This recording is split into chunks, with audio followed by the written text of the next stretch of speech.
বর্তমানে আলোচনা সমালোচনা শেষ না হইতেই সাকিব আল হাসান বলল তিনি নাকি আর টেস্ট ম্যাচ খেলবেন না, আর মাত্র 3টা টেস্ট ম্যাচ খেলে তিনি অবসরে যাবেন টেস্ট ম্যাচ থেকে। এবং টি-20 বিষয় নিয়ে তিনি বলেন টি-20 বিশ্বকাপে শেষ ম্যাচে নাকি তিনি অবসর নিয়ে নিয়েছেন। আর এই কথাগুলো ভারতের কানপুরে একটা সংবাদ সম্মেলনে তিনি বলছেন।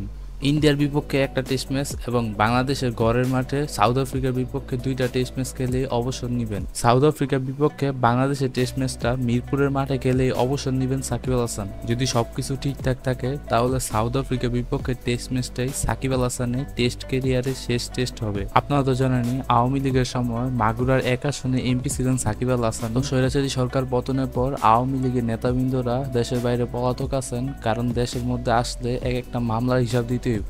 তো আওয়ামী লীগের সব নেতাবৃন্দরাই কম বেশি মামলা খেয়ে বসে আছেন। এর পাশাপাশি সাকিব আল হাসানও একটা মামলা খাইছেন, যার কারণে দেশে আসা এবং নিরাপত্তা নিয়ে তিনি চিন্তায় আছেন। এই নিয়ে বিসিবির সঙ্গে তিনি কথা বলেছেন এবং তিনি বলেন যদি সুযোগ থাকে আমি যদি দেশে যাই খেলতে পারি তাহলে মিরপুর টেস্ট হবে আমার জন্য শেষ টেস্ট। এবং বিসিবিও বলছে শেষ টেস্ট ম্যাচটা কতটা সুন্দরভাবে আয়োজন করা যায় এটা নিয়ে চিন্তা ভাবনা করবে। ভাই সাকিবকে নিয়ে এখন কিছু কথা বলি। বাংলাদেশের মধ্যে সাকিব আল হাসানে আপনি যত বড় হিটার হন না কেন, বাংলাদেশ ক্রিকেট টিমের মধ্যে সাকিবের উপর দিয়ে যে কোনো প্লেয়ার নেই এটা আপনাকে মানতেই হইব।